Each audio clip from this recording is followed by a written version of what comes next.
bilisummaa koo akkatan si jaallu guddaa si yaadeera eessaa si argadhu. Ya bilisummaa koo akkatan si jaallu guddaa si yaadeera eessaa si argadhu.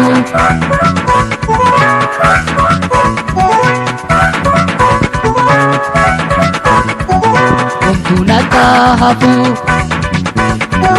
kootu bilisummaa baay'ee mi'ooftaga ati akka dammaa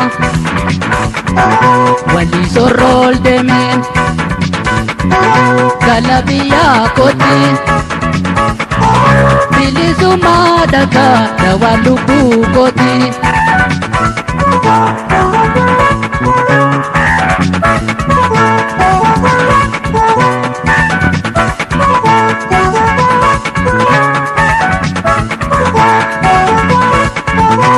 Bilisummaa koo akkatan si jaallu guddaa si yaadeera eessaa si argadhu.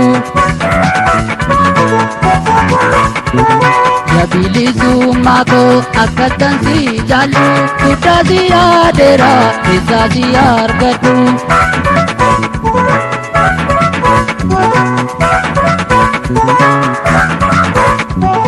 Ya ilmaan Oromoo walaabeenuu nuti inni meediinumaa fira keenya miti gurgurtuudhaa miti beekan seenaa keenya warra kaasocho'a aliifus neeteenya.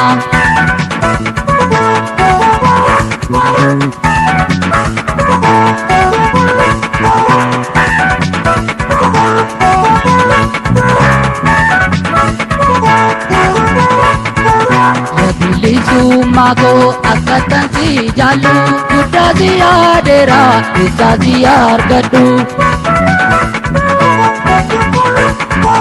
Ya bilisummaa koo akkatan si jaallu guddaa si yaadeera eessaa si argadhu.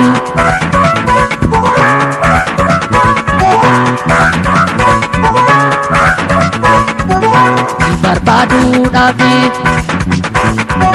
halkarra fuudhabee itti dhiisee taa'u garaan na dadhabee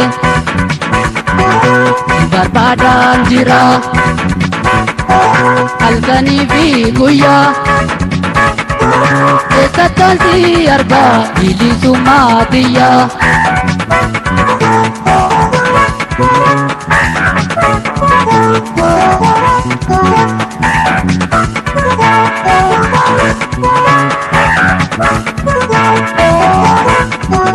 Ya bilisummaa ansin jaaladha ya bilisummaa ansin jaaladha baay'ee si yaade eessattan si argadha.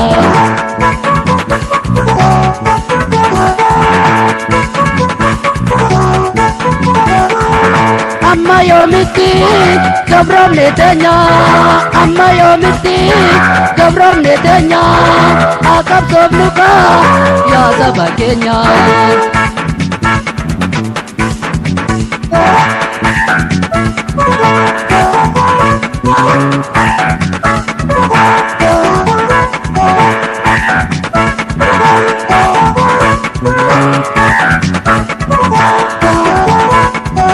Ya bilisummaa ansin jaaladha ya bilisummaa ansin jaaladha baay'ee si yaade eessattan si argadha.